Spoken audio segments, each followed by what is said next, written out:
Dokter, apa sih penyebab penggunaan kacamata yang kian meningkat? Satu faktor pemicu utama adalah penggunaan komputer serta gadget-gadget yang sulit untuk dihindari. Akibatnya otot liar yang mencakup satu lensa menjadi kaku dan tidak elastis, maka bisa menyebabkan mata menjadi kabur yang bisa disebut dengan buta. Kalau nggak oleh dengan gadget, ya nggak? Makanya jaga keseimbangan keutuhan otot matanya. Jika tidak, penglihatan akan semakin buruk walaupun sudah berkacamata. Apakah ada cara untuk bisa menghambat atau menyembuhkan mata minus, Dok? Kita harus melatih kelenturan otot siliaris. Oleh karena otot-otot siliaris kaku dan tidak elastis. Caranya melihat objek dekat, jauh dan secara berulang-ulang agar supaya menjaga kelenturan otot siliaris sehingga lensa mata bisa tetap fokus. Wah, bener juga ya. Kalau dia nggak rutin, pasti badan kaku.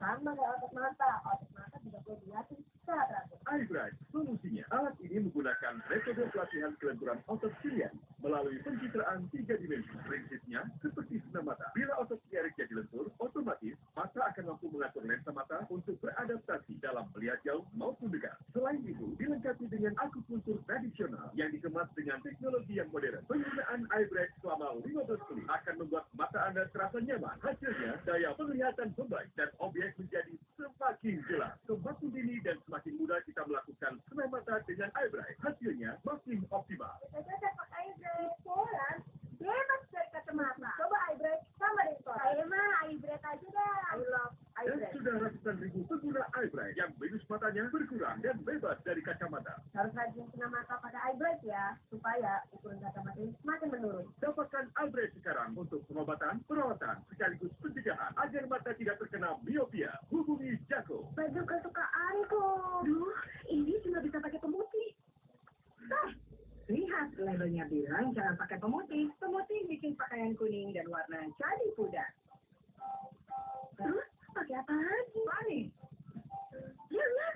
Tenang, Vanis tidak merusak warna. Vanis aman untuk warna dan serat pakaian.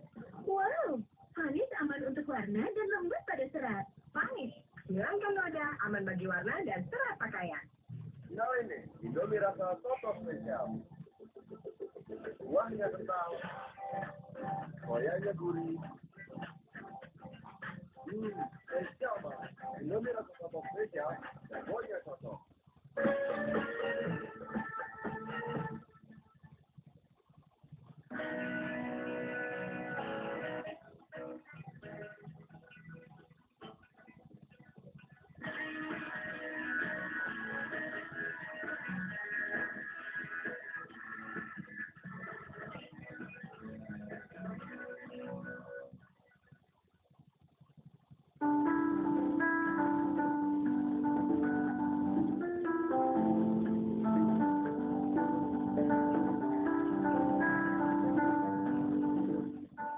Semangat tak kenal menyerah di benak dia untuk menjadi inspirasi buat generasi muda untuk memulai usaha.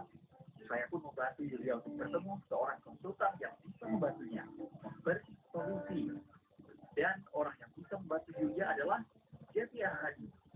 Jeti adalah pengusaha dan pemimpin redaksi majalah Wanita Muslim Terkemuka sekaligus Direktur Edukasi Indonesia Islamic Fashion Consortium. Tentu dia mengerti benar tentang seluk-beluk bisnis fashion hijab. Dalam pertemuan dengan perempuan Surabaya yang biasa disapa Ibu Tila ini, Julia memaparkan usaha fashion hijabnya. Pertemuan yang berlangsung di kantor Ibu Tila di Pasar Minggu Jakarta Selatan penuh keakraban. Saya pun penasaran, apa sih masukan dari Ibu Tila untuk Yulia yang bisa dibilang masih anak bawang di usaha fashion hijab.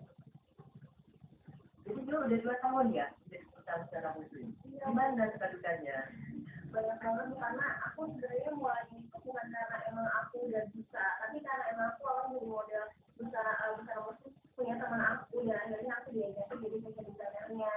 Cuman lama-lama akhirnya dia aku nggarap sendiri. Cuma karena emang aku udah ngerti soal fashion dan akhirnya ngejalanin, ya ternyata gampang-gampang susah juga kalau sendiri jalaninnya gitu. Ya memang sih, kayaknya ini apa namanya menarik sekali gitu ya bagi anak-anak muda itu ya rasanya bisa kok gitu ya. Tapi hati-hati loh pakai kata fashion designer karena menjadi fashion designer itu banyak tahap-tahapannya dan harus banyak harus dipelajari. Dari perbincangan dengan Ibu Tila, Indonesia ternyata berpotensi menjadi kiblat fashion hijab pada tahun 2020. Wah, berarti Julia masih punya cukup waktu untuk membenahi usahanya ya. Di pakannya, kemudian dari insya Allahnya di tahun 2020, di mana Indonesia sudah merencanakan menjadi kiblat busana muslim dunia, itu bisa lebih baik. Itu kita masih punya waktu 5 tahun ke depan. Dan memang bahkan kalau secara de facto, saat ini seluruh dunia sudah melihat Indonesia itu memang memiliki kiblat busana muslim dunia. Ya. Jadi silakan ambil kesempatan ini, bertumbuh belajarnya, dan di tahun 2020 Indonesia menjadi kiblat busana muslim dunia. Dulu siap begitu. Dan ini ada teman-teman yang menggarap mengenai MBSN 2015 itu, ada Putri sama Oya.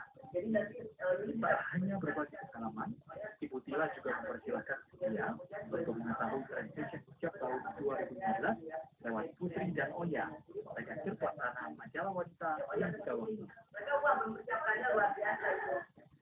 Iya, bagi setiap tahunnya memang majalah kita mengadakan edisi tren itu seperti review untuk tren depannya seperti apa. Tapi contohnya nih dari tren depan ini mengedepankan simpelan, dari modern juga, dan terutama dari cutting ya, ya, cutting dan bodinya. Mungkin kalau bagi pernah lihat beberapa desainer kan sering banget yang mengaplikasikan kain, model-model ya. Untuk nextnya 2015 cutting dan lifestyle itu sangat dikedepankan. Jadi lebih impulsif banget, terus warna-warna juga tidak terlalu banyak warna menabrak, monokrom, atau mungkin kalau ada banyak warna seperti ini kalau warna yang blocky, ya seperti itu. Back to classic, jadi mengembalikan kita muslimah sebenarnya zaman dulu seperti apa, cuma dimodif lebih tanpa kita menyampingkan ide dari muslimah seperti apa ya. Gimana dulu? Udah terinspirasi dari Putri dan Oya? Iya Bu, ini saya dikasih banyak banget, bagus banget nih Bu. Dari majalah-majalah ini bagus banget.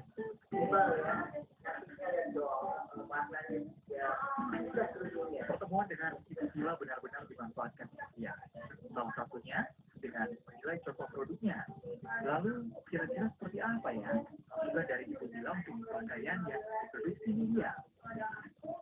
Dan temanya itu memang warnanya warna itu dengan kombinasi lainnya. Perjumpaan dengan Ibu Tila benar-benar membuka mata dunia untuk memperbaiki segala aspek dalam menjalankan usaha fashion hijabnya. Lantas, kenapa Ibu Tila menekankan pentingnya memiliki bisnis plan? Memang apa namanya, dari kita udah tidak melihat dan ilmu mengenai kamu punya apa namanya tersendiri, dan yang paling penting juga kamu punya partner. Ya kayak tadi, cari partner yang memiliki masa keuangan gitu ya, dan kemudian mulai bikinkan apa bisnis plan-nya. Bisnis plan itu paling penting. Jadi kalau kamu nggak punya bisnis plan, kita harus tengah jalan. Jadi harus punya bisnis plan-nya, dan bisnis plan-nya itu kalau dulu memang apa namanya waktunya dan tenaga dan pikirannya tidak terlalu cukup untuk itu, kan partner yang mengerti mengenai keuangan dan sebagainya. Itu partner yang ini dalam apa namanya mengolah bisnisnya itu. Tapi kalau kemudian soal dana, barangkali kita bekerja sama dengan berbagai macam lembaga keuangan ya. Tapi setelah jelas bisnisnya, yang bisnis lainnya kemudian juga menambah pengetahuan yang diri. Kalau semangatnya tidak, pokoknya ya betul. Jadi ya, jadi kalau berat itu kata kunci yang paling penting. Jadi gimana pertemuan dengan konsultan bisnis itu? Karena aku dapat banyak banget ilmu dari dan juga ya banyak di apa namanya di komen tentang produk aku, dan juga aku dapat ilmu baru mengenai trennya sekarang kayak apa, banyak banget.